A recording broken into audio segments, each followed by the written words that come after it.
Press Coverage with Glen Suitor. You're probably loving all that rec hockey talk, Glen. Imagine not playing for 15 years. I couldn't do it. I couldn't do it. For sure couldn't do it. No, that is crazy. And, I guess when you think of my skill set in beer league hockey is standing in front of the opposing goalie, just go there and stand there. Because I really want to back check, like I really do.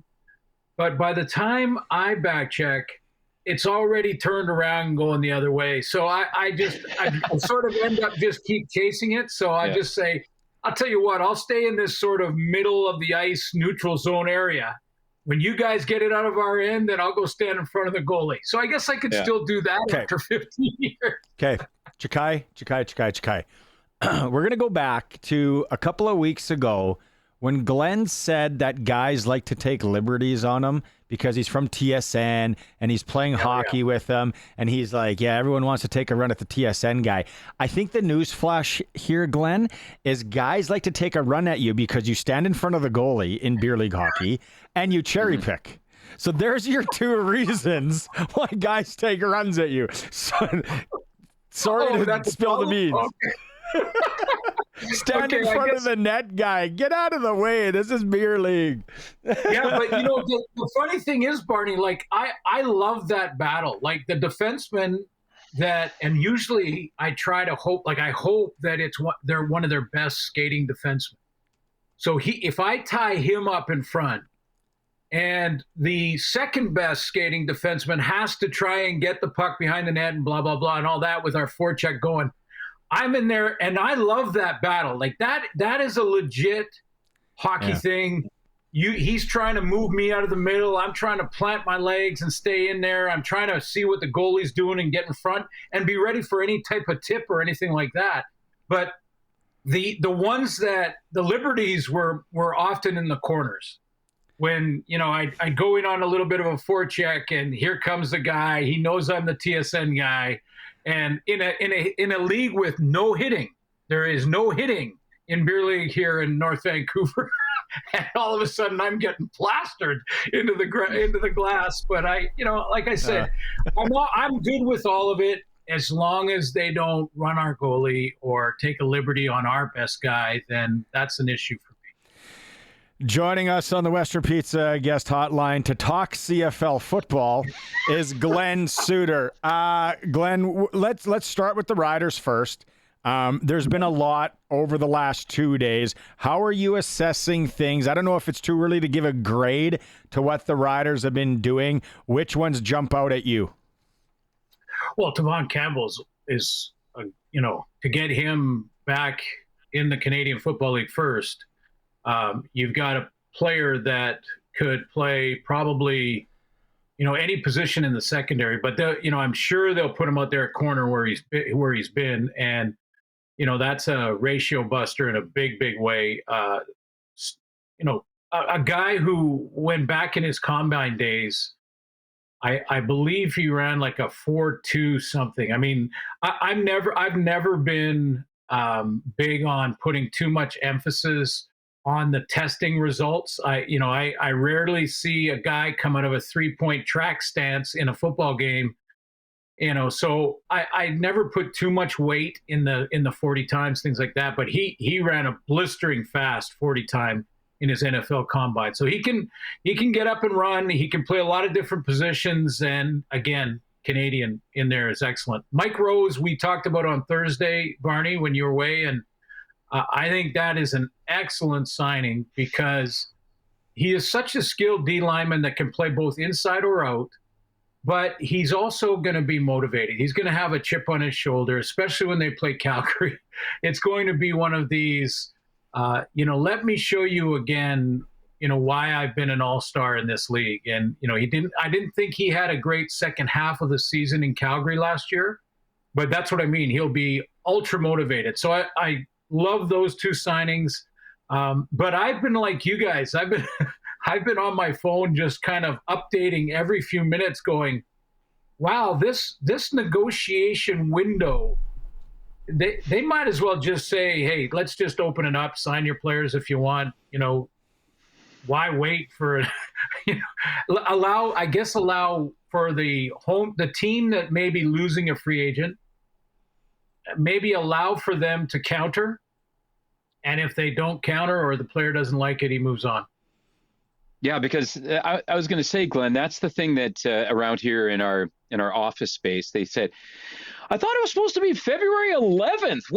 All these players are already gone. And I said, well, they've kind of signed deals, but their teams, I guess, could counter. Is that the best way to explain this? Because, like I said, there's CFL fans in here, and they're just like, I thought it was February 11th.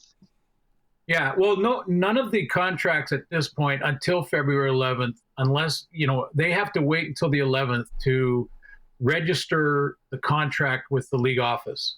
Mm-hmm. And until that happens, they're not signed with that team. Now, what's been happening in the news cycle, which I don't have a problem with, guys, because it's been keeping the CFL in the news, and people are talking about, we're a week away from the Super Bowl here.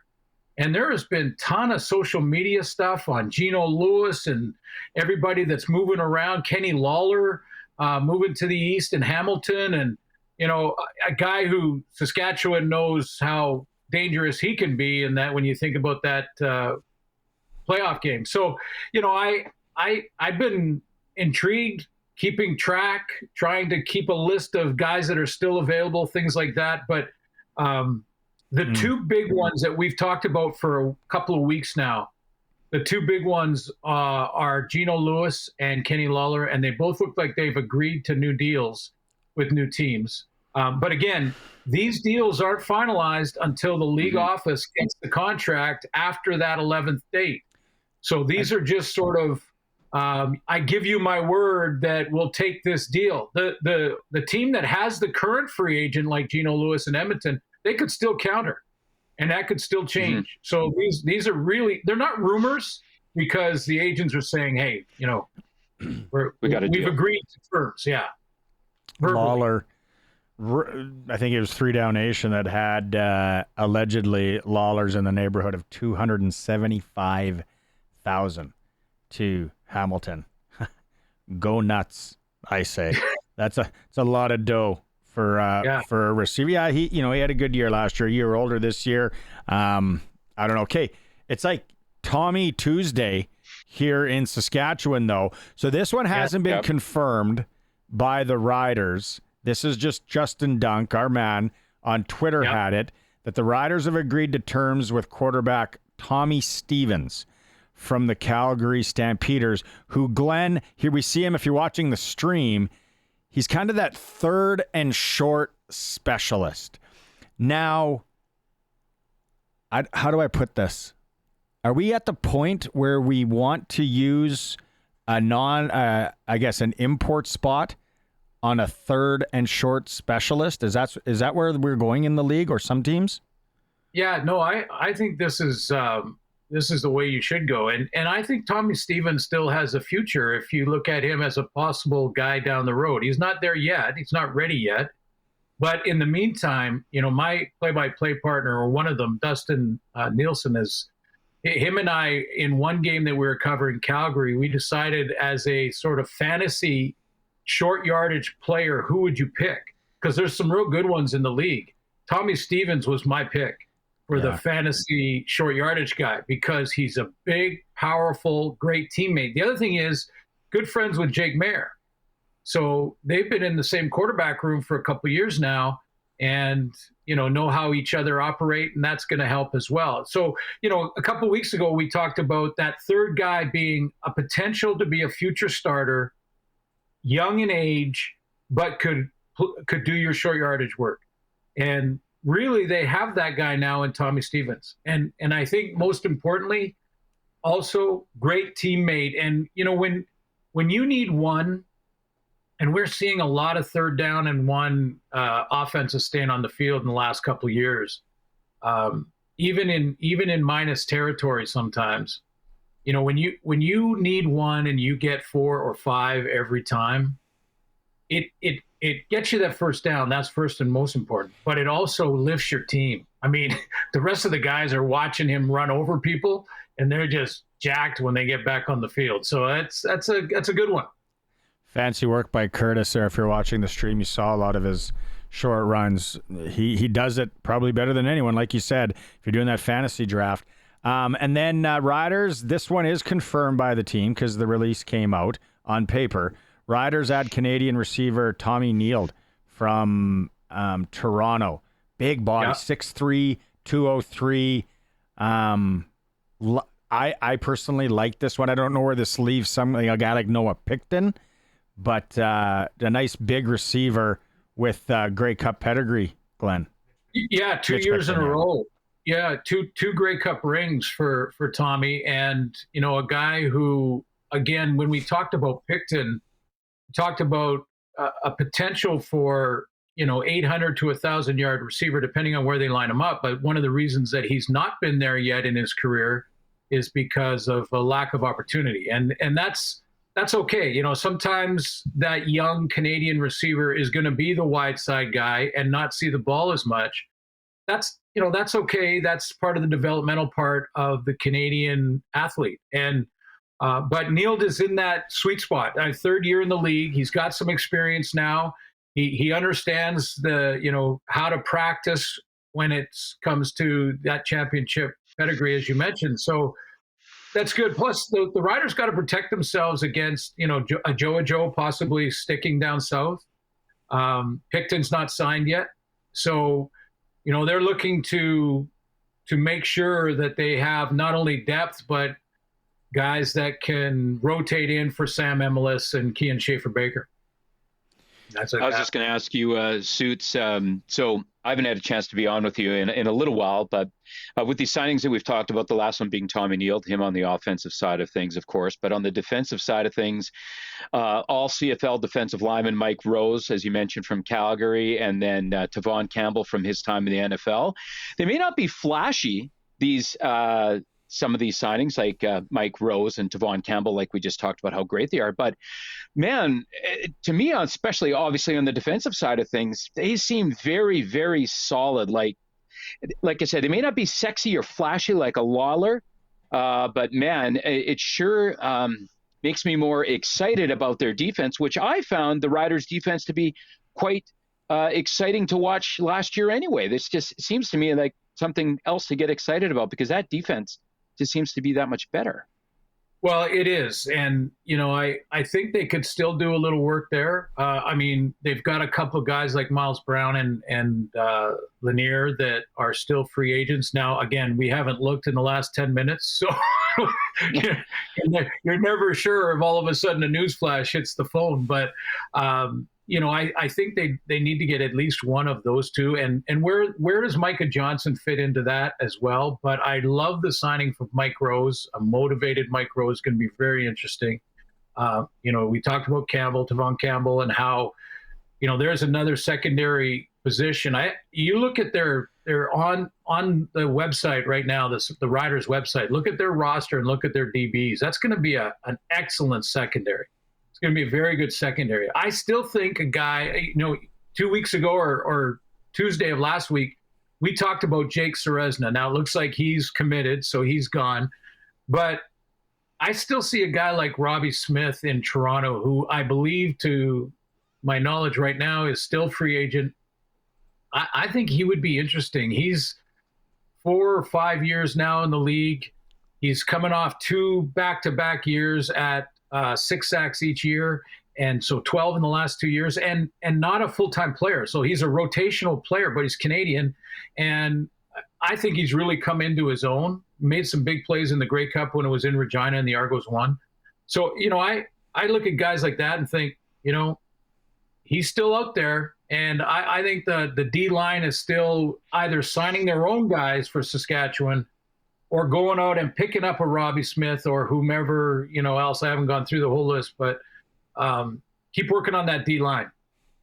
One thing we can add about a Joe Ochoa from the Riders alumni game is he's not taking any jobs as a hockey coach anytime soon, boys, because he was our coach and he didn't know whether it was Tuesday or Moose Jaw, what was going on there. And he just wanted to chirp at Kean Schaefer-Baker across the way. In his speech at the start of it all, he told he told Luke Gasnick and Mike Sillinger to drop the gloves with somebody right off the opening draw. That was his call.